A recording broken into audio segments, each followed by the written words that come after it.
தெலுங்கு வருட பிறப்பு நாளான ஞாயிற்றுக்கிழமையன்று திருவண்ணாமலை அண்ணாமலையார் கோவிலில் குவிந்த பக்தர்களால் மூலவரை தரிசனம் செய்வதற்கு 5 மணி நேரத்திற்கு காத்திருக்க வேண்டியதாக பக்தர்கள் தெரிவித்தனர். வழக்கமாக விடுமுறை நாட்களில் தமிழக பக்தர்களுடன் அண்டை மாநிலங்களைச் சேர்ந்த பக்தர்களும் திருவண்ணாமலைக்கு படையெடுத்ததால் அண்ணாமலையார் கோவிலில் மக்கள் கூட்டம் அதிகமாக காணப்படும். தெலுங்கு புத்தாண்டு நாளை ஒட்டி ஆந்திரா, கர்நாடகா உள்ளிட்ட அண்டை மாநில பக்தர்களும் அண்ணாமலையார் கோவிலில் திரண்டதால் 5 மணி நேரம் காத்திருந்து பக்தர்கள் சாமி தரிசனம் செய்தனர். கரூர் மாவட்டம் குளித்தலை அருகே தூர்வாரப்படாத கழிவுநீர் கால்வாய் மற்றும் குடிநீர் வசதியின்மையால் பொதுமக்கள் கடும் அவதியடைந்து வருகின்றனர்.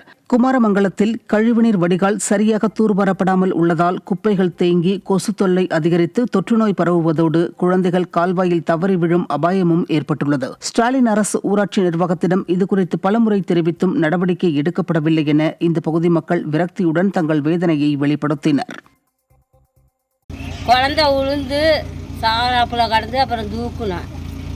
நாங்கள் சொல்கிறத கேட்கவே மாட்டேங்கிறாங்க. நாங்களும் இப்போ 10 வருஷமாகவும் கிடக்குது இப்படியே.